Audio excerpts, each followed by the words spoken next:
السلام عليكم ورحمة الله وبركاته. مرحبا بالجميع على قناة الإبداع التعليمية.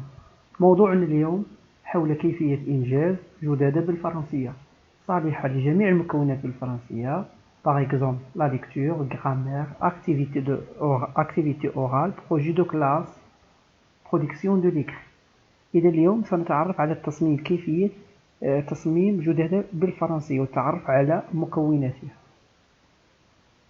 بعد التعرف على تصميم جدادة أوضع لكم نموذج للجدادة في الجرامير في الفيديو المقبل إن شاء الله. إذا الجدادة الخاصة بالفرنسية انقسم إلى مرحلتين: مرحلة خاصة بلونتيت اللي كنسموها الترسيمة، مرحلة خاصة بالمراحل وأدوار المدرس أو أنشطة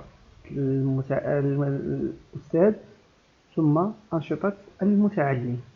إذا نبدأ بترسيمة اللي هي لونتيت. إذا لونتيت يتكون من مجموعة من العناصر: الأستاذ، l'établissement, niveau, classe. Niveau par exemple 6e année CAEP, 6e année enseignement primaire.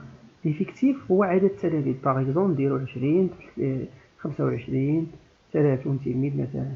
unité هو اسم الوحدة اللي احنا فيها كنقرروا. séquence هو رقم الوحدة. سمان هو واش من أسبوع، واش الأسبوع الأول أو الثاني أو الثالث أو الرابع. أكتيفيتي المكون، واش لا ليكتور، غرامير، أكتيفيتي أورال، برودكسيون دو ليكري. بعد ذلك كندير واحد انتيتيلي، واحد الخانة نسيناها هنا. انتيتيلي يعني لو تيتر ديال لو كور ديال هاد لاكتيفيتي، عنوان الدرس. والديوري خاص بكل مكون، كل مكون كيحتوي على واحد المدة زمنية خاصة به. بعد ذلك كنجيو لوبجيكتيف دابرونتيساج. لوبجيكتيف دابرونتيساج كنصيغو انطلاقا من عنوان الدرس ليسهل علينا صياغته. إذا في الامتحان خاصكم تكتبوا au terme de la présente séance l'apprenant doit être capable de، يعني في هذه الحصة المتعلم خاصو يكون يتمكن من. باغ اكزومبل إذا درنا لي تيب دو فراز، لي تيب دو فراز au terme de séance de la présente séance, l'apprenant doit être capable d'identifier les types de phrases. يعني المتعلم يكون قادر على تحديد أنواع الجمل. إذا انتهينا من الترسيمة، نمشيو إلى المرحلة الثانية الخاصة بالمراحل. إذا عندنا من كولون لدينا 5 كولون. الكولون الأول خاص بالمراحل الدرس، هي هذه. الكولون الثاني خاص بالديغولمون كيسيون كونسين، خاص بهذا الديغولمون كيسيون كونسين خاص بلونسينيون ولونسينيون، خاص بالأستاذ والأستاذة، اللي من خلاله كيوضع مجموعة من الأسئلة كيوجههم المتعلمين. بالنسبة للأكتيفيتي دي زابرونون تاشا إفيكتويي خاصة بالمتعلمين كيجاوبوا على الأسئلة اللي طرح عليهم الأستاذ.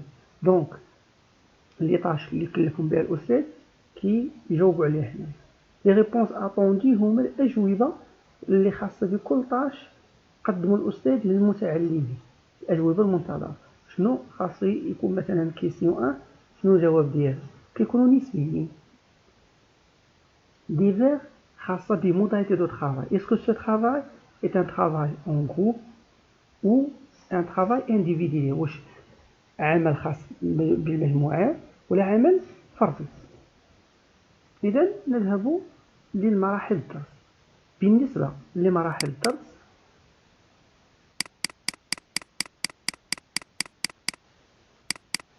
بالنسبة لمراحل الدرس لدينا ميز اون سيتياسيون. ميز اون سيتياسيون هي وضعية الانطلاق اللي من خلالها يتم بناء الدرس. لوبسيرفاسيون هي خاصة بالملاحظة، هي الأسئلة اللي كيوجهها المتعلمين الأستاذ للمتعلمين. لاناليز التحليل، كونسيبتيلازيون فيكساسيون تثبيت التعلمات. بالنسبة إيفالياسيون أبليكاسيون هي هذه المكتسبات الجديدة اللي تعلمه المتعلم خلال هذه الحصة. غنديروا لهم واحد التقويم من خلال واحد التمرين تطبيقي. كيديروا الأستاذ هنايا كيدير التمرين، كيجاوب عليه المتعلم هنا لي ريبونس أطوندي، يعني لي ريبونس ديال هاد التمرين التطبيقي. ولا هنا الترافاي كيكون individuel او اون جروب. الريانفيرتيسمون هو عبارة عن وضعيات كيستثمر فيهم المتعلم التعلمات الجديدة. إذا كيكون مجموعة من التمارين كيقدمها الأستاذ للمتعلمين. بيلون تراس هي الخلاصة ديال هاد الدرس، كتكون عبارة عن جوغتيان، يعني الخلاصة ديال هاد الدرس بصفة عامة. برولونجمون كنقولو هنا برولونجمون اللي هو خاص بالامتدادات، الامتدادات ديال هاد الدرس. باغ اكزومبل الأستاذ في آخر الحصة كيكلف المتعلمين بان ريشيرش سور هاد لو كور اللي عندنا اللي بصدد الدراسة التدريسية. إذا هذه هي الجدادة الخاصة بالفرنسية. أتمنى يكون هذا الشرح نال إعجابكم، ونتلاقوا إن شاء الله في الفيديو المقبل الخاص بمكون غرامير.